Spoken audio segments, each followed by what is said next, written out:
Hello, my friends, and welcome to a brand new episode of our Football Manager 2019 Let's Play with Rangers.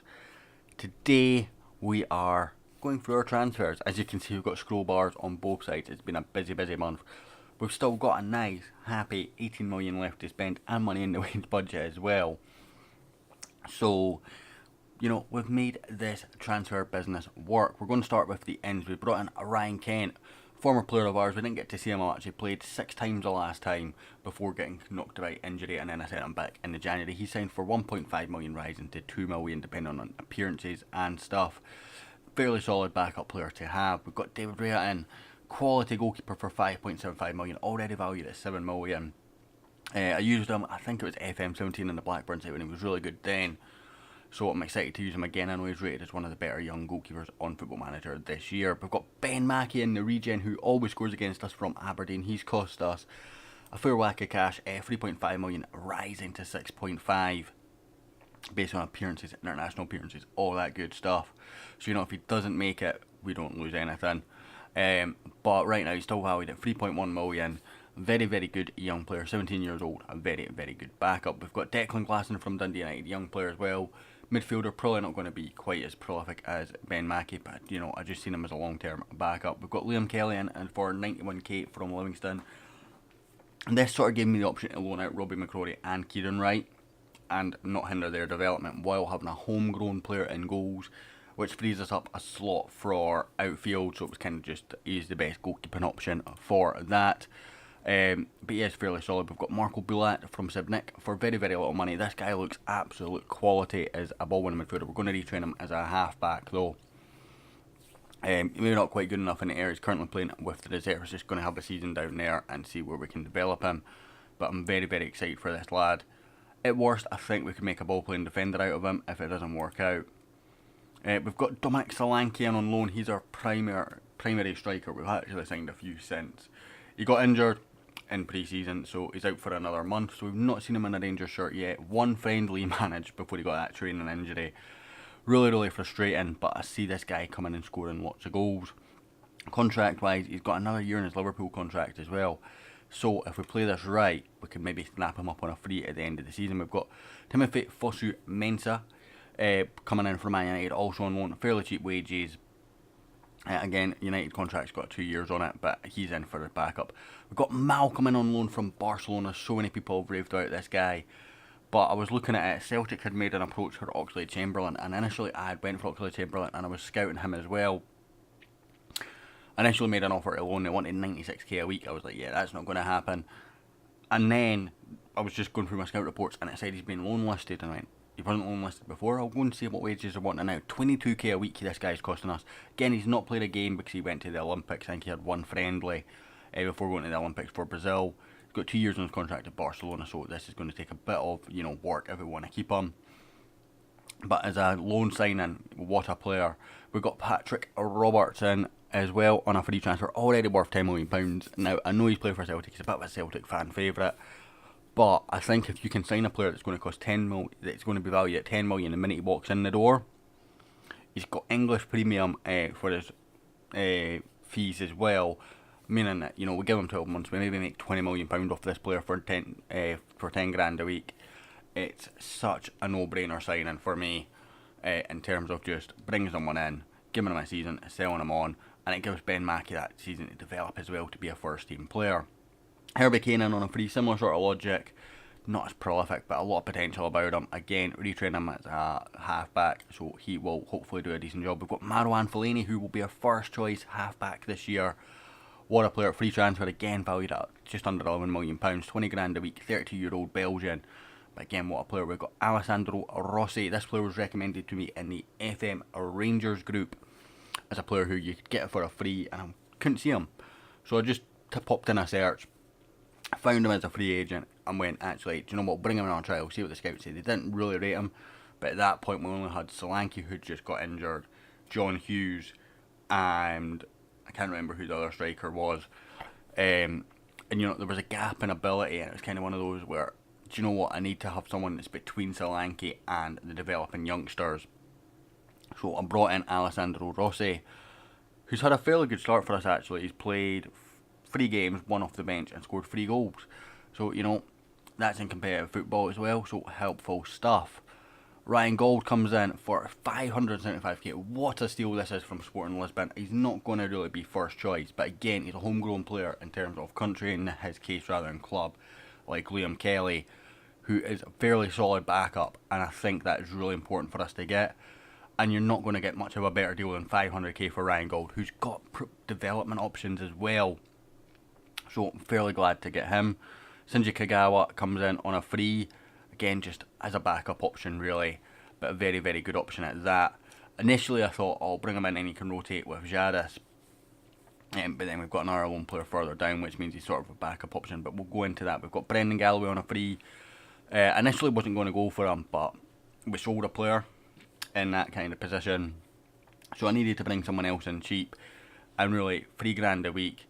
He's going to have a bit of sell on as well. We've loaned out Tyler Brown in, so we needed somebody to come in and really make things tick. So he's played, he's got a goal and an assist in 2 games from centre back. Obviously our corners are overpowered. I am going to redo that corner tutorial. I've not adjusted it, but I'm starting to see the goals coming back in from them now.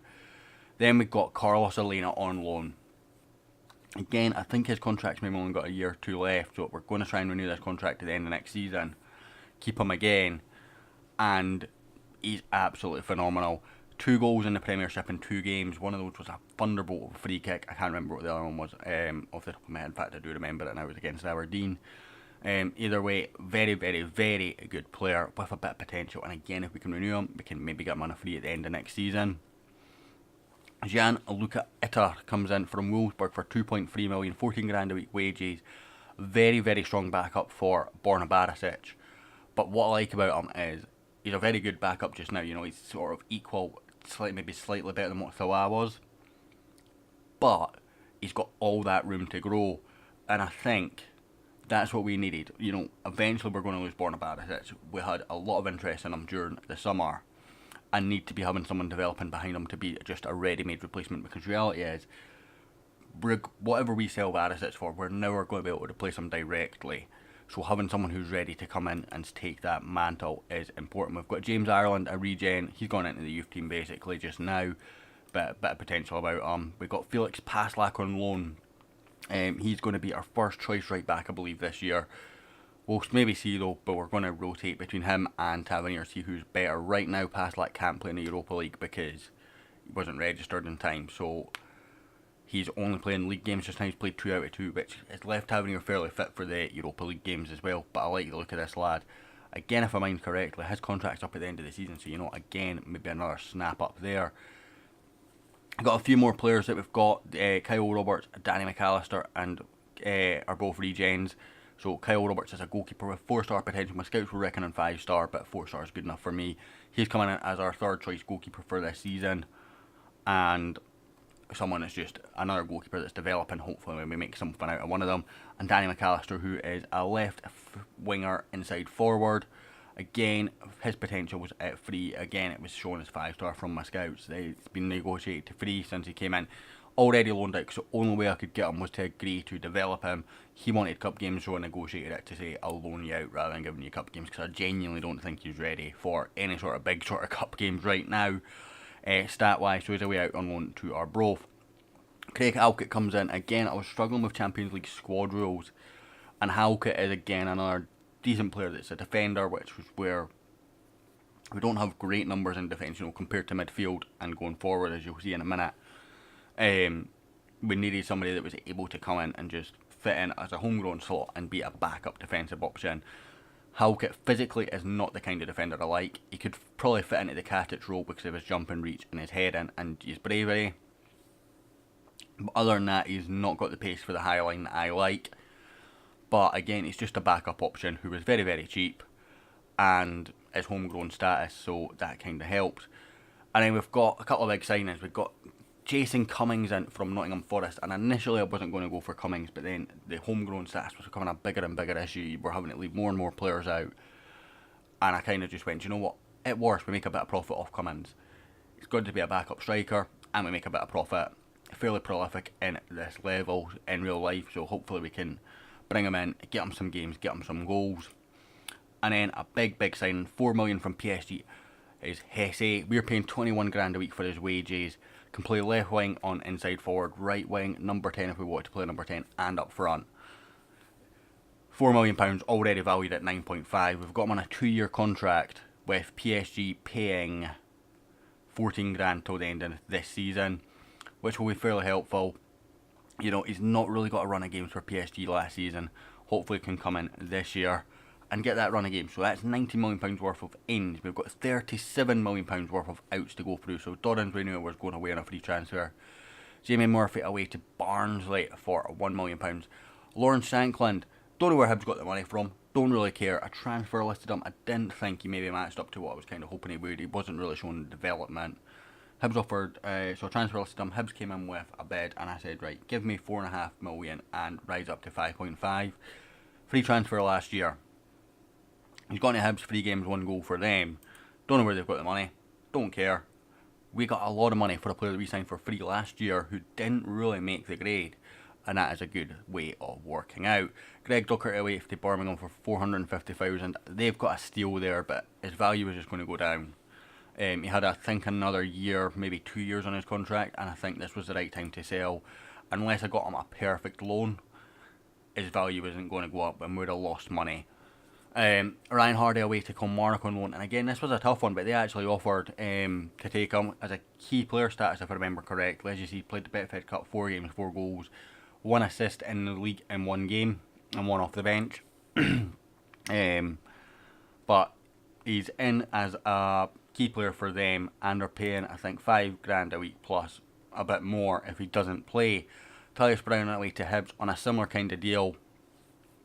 Again, just getting him game time was kind of the option now. We could probably sold him, but again, no real offers, but I don't think he's going to be good enough for us. We've got Robbie McCrory going to Motherwell on a key player contract. Stephen Kelly, similar to Dundee United. Dapo Mabudi, again, I wasn't going to loan him out, but Hearts offered key player status. We're starting to see that, you know, more and more strikers are coming in. I think just going and giving him that year at Hearts. Where hopefully he's getting game time, 2 games and 2 goals in the Premiership. Only 1 game in the Betfred Cup though does concern me a little bit for that key player status. Rudden away to Partick Thistle. Dina Fole away to Falkirk. I really wanted to sell him but couldn't. Grezda away to CSK Moscow for another 4.5 million, rising to 5 million. Brandon Barker and Chris McKee away out on loan. Is Chris McKee a regen? No, he's not. Jordan Jones away to Burnley. This is a big deal. I wanted to sell Jordan Jones with all the players we had coming in. Jordan Jones was valued at, as you see, 10.5 million. I don't think we're ever going to get more value than that for him. But I couldn't get any sniffs. You know, it's maybe that sort of, is it that maybe that price tag that very slightly smaller teams can't afford, or championship teams in England can't afford, which leaves him in a bit of a pickle. So he's going to Burnley, 75 grand a week, 140 grand a week if he doesn't play, or 150, something like that if he doesn't play. He's on a rotation contract, so even if he doesn't play, we're going to net quite a bit of money off Jordan Jones. Connor Goldson's been sold. He's the defender I was on about, went away. 13 million, rising to 16.5. The plan was, at this point, we'd got Fellaini in, or it was highly likely that we're getting Fellaini in. 4 for the 7 to the 12. So as you see, yeah, we've got Fellaini in by this point. So at that point, I'm like, right, McCrory's not guaranteed to start in the holding role now. We've got Goldson, we've got McCrory, and we've got Holden. I need to sell one of them, and Goldson was the logical one for me to sell in terms of his contract, his value. So a transfer listed him. I think we've got a fairly good deal. We'd had another offer that was smaller that accepted, and then Swansea came in. We negotiated up a little bit more, so 13 million to 16.5 million. I know people can sell him for 25 million. I genuinely believe I could have, but I felt the way the squad depth was going, it was the right decision to sell now for less than try and make it work. Franco Mazurek away to FC Nantes. In fact, so is Josip Juranovic. Both of these guys are on loan fees of 50k a week, and even more again if they do not play. 85k for Juranovic and Mazurek. It was Mazurek I looked at originally, my apologies. And 100k for Juranovic if they don't play. I tried to sell both. We did get a bid for Mazurek.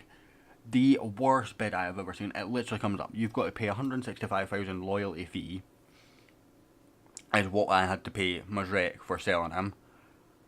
We were getting 140k up front, and they were asking us to pay 90% of his wages. literally the offer that I looked at and just went, yeah, okay then, nice try. But it also goes to show, pay attention when you're getting your offers for players that you just want to sell, because if you're not paying attention, I could have so easily accepted that without realising. Kieran Wright is away to Liverpool on loan. The only club that really offered him, and I kind of just wanted to get a few pence off the wage budget at that point. Plus, I thought, you know what, even just going to Liverpool might help him a little bit. You know, he's still got 4-star potential. Learning from their staff, down in mind, they can afford better coaching staff, so maybe they have better coaching, was kind of the logic. So let's go see how he develops. Scott Arfield away to Lecce for £8 million again. A bit heartbreaking to sell Arfield, but you see the quality of our midfield. You know, we've still got Casey Palmer as well, because we needed his loan. It doesn't show because it was a renewal loan at the end of last season. But I kind of felt, you know what, he's starting to tail off. He was coming out the team. We've got so many midfielder options now. Are we ever going to get more money for them? And how much game time is not getting that money worth? So again, I transfer listed them, had a few bids, and eventually we got a very good bid from Lecce, which I accepted. Caleb Salah away to Rennes for £4 million. As I was saying, selling him and bringing the other lad in just seemed a logical option. I can't remember what his wages were. I think we maybe lost out on wages. Danny McAllister, Glenn Middleton, Aidan McAdams, James Innes and Jack Thompson all leave us on loan as well. Now, I've got a few days to go ahead to the next game, which will be our next recorded episode. But I wanted to, you know, leave something in the bag to talk about if there was any ins or outs between now and then. I don't think there's going to be. There may be a couple of outs on loan that we can discuss, but we're taking on Jagiellonia at a Polish side in the second leg of our second qualifier. I think it's the best place, third qualifying round. So we've got one more round after this. Aberdeen and St Johnstone both still in the Europa League as well at this stage, and I believe they both got wins in their first leg too, but all three of us are now got away games, which is interesting. So we started off our European campaign against Follow Itch from Luxembourg. Brendan Galloway scored, Fellaini scored, Alessandro Rossi scored, and an own goal in the 94th minute gave us a 4-0 win. Before we then played them away from home, and embarrassingly, we drew in Luxembourg, because, you know, Rangers don't go to Luxembourg and win games of football. Maybe shouldn't have had that Florentina friendly in between, but I kind of wanted to keep it. Then we played Aberdeen. They had 9 men by the end of the game, and this was quite a scrappy game in all honesty. Not the type of game that I would advertise as a great game of football. Both the Reds were for 2-footed challenges. I felt maybe harsh, but I would see a red given for them. Carlos Salena scored the only goal of the game, well before those red cards, but after that they just shut up shop, and we couldn't break them down. And I tried going more attacking, but 4-2-3-1 just doesn't work for me this year, so maybe I shouldn't have gone 4-2-3-1. Then we played Jagiellonia in the first leg, the side that we'll play in the next episode. We won 3-0, Alessandro Rossi, Casey Palmer and Patrick Roberts on the score sheet in that game. Before we played St Johnstone, where Patrick Roberts, Carlos Salena and Orion Gold scored to give us another 3-0 victory. That leaves us for the second leg against Jagiellonia in the next episode.